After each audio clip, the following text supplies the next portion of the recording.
नमस्कार। क्या आपने कभी सोचा है कि भागीरथ गंगा को पृथ्वी पर लाए थे? भारतीय ग्रंथों में वर्णित कथानकों के प्रति एक ऐसा षड्यंत्र और विमर्श स्थापित किया गया, ऐसा नैरेटिव सेट किया गया कि हर बात पर संदेह उत्पन्न हो जाए। अयोध्या के राजा भगीरथ के द्वारा गंगा अवतरण की कहानी भी कुछ ऐसी ही है।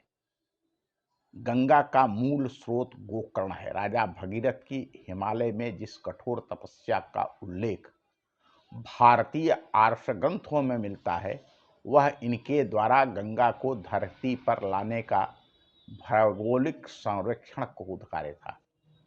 ऐसा नहीं कि राजा भगीरथ ने एक पर खड़े होकर के और तपस्या किया था और तपस्या करने के कारण गंगा जी धरती पर आ गई थी। आगे चलकर इस बात की जानकारी आपको मैं दूंगा।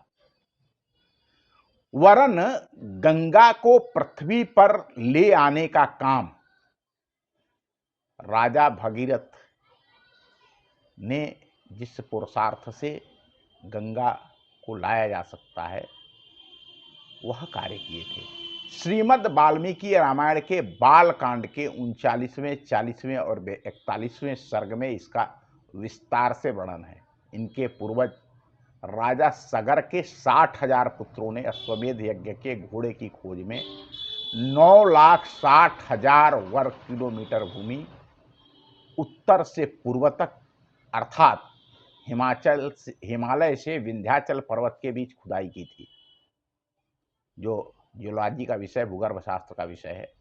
इसे वर्तमान में उत्तराखंड के हरिद्वार से लेकर पश्चिम बंगाल के सुंदरबन तक का भूभाग माना जाना चाहिए, क्योंकि अश्वमेध यज्ञ का घोड़ा महासागर तट पर कपिल मुनि के आश्रम में मिला था और यहीं उन 60,000 राजा सगर के वीर पुत्रों की अस्थियां पड़ी थी, जिनके तर्पण के लिए राजा भगीरथ गंगा की धारा को लेकर आए थे। यह गंगा अवतरण सामान्य कार्य नहीं था। इसके लिए गहन अध्ययन, अनुसंधान कर कार्य योजना बनाई गई थी और कई पीढ़ियों तक, जैसा हमने बताया, पहले राजा सगर के 60,000 पुत्रों ने धरती की खुदाई किया था। आज एक छोटी सी नहर नाली बनाने के लिए भी इंजीनियर भूमि का ढलान, पानी की मात्रा और दबाव प्रवाह का गहनतापूर्वक अध्ययन करते हैं। फिर 4,000 मीटर की ऊंचाई से एक असीमित जलधारा को धरती पर उतारना अत्यंत जटिल काम था। हम जानते हैं कि राजा भगीरथ ने भगवान शंकर से प्रार्थना कर गंगा की जलधारा को उनकी जटाओं में उलझाकर छोटी छोटी जलधारा के रूप में छोड़ने की व्यवस्था की थी। हम सभी जानते हैं कि स्थाणु शिव अर्थात प्रकृति पुरुष भगवान शिव ने हिमाच्छादित पर्वत शिखरों, वृक्षों की जड़ों के माध्यम से गंगा अवतरण के समय गंगा की जलधारा को नियंत्रित किया था।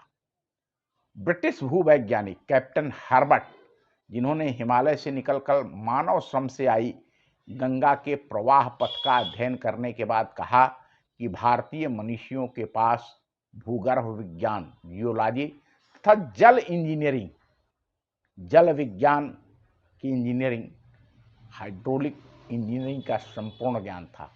विलियम वेलकाश ने कहा कि गंगा नदी हमारे पूर्वजों के द्वारा लाई गई एक मानव निर्मित नहर है।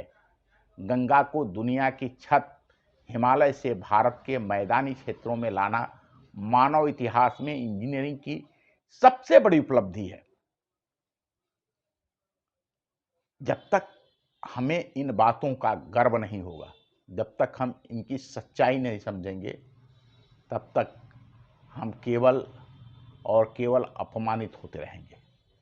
हमारे ग्रंथों में जो कथानक लिखे गए हैं, जो कहानियाँ लिखी गई हैं, वह वैज्ञानिक हैं और वैज्ञानिक तरीके से उनको कोई रूपक के रूप में नहीं, उस समय की जो भाषा, आज भी जो भाषा है, जो शैली है, उस बात को, किसी बात को कैसे कहा जाता है, भिन्न प्रकार के विद्वान अपनी शैली में किसी चीज़ को लिखते हैं। और फिर वाल्मीकि रामायण तो संस्कृत का काव्य ग्रंथ है। कविता में कोई भी बात उपमा दे करके लिखी जाती है। रूपक के साथ लिखी जाती है। तो उसी प्रकार से श्रीमद् वाल्मीकि रामायण में यह जो गंगा को पृथ्वी पर लाने का काम है, उसको साधना, उपासना, तपस्या के रूप में दर्शाया गया है। भगवान शंकर की जटाओं को आज भी प्राकृतिक रूप से, जैसा मैंने बताया, शिव का नाम एक स्थाणु है। प्रकृति और पुरुष दोनों शिव में समाहित हैं, इसीलिए भगवान शिव का एक नाम अर्धनारीश्वर भी है। और इस प्रकार से यह सत्य है कि राजा भगीरथ, अयोध्या के राजा भगीरथ अपने 60,000 पूर्वजों के पुरुषार्थ से खोदी गई जमीन के माध्यम से उनके तर्पण के लिए एक नहर बना करके और उस विशाल जलधारा को नियंत्रित करके धरती पर लाने का प्रयास किया था। जैसा कि मैंने बताया आपको, विलियम विल्कोक्स ने कहा कि गंगा हमारी नदी एक मानव निर्मित नहर है।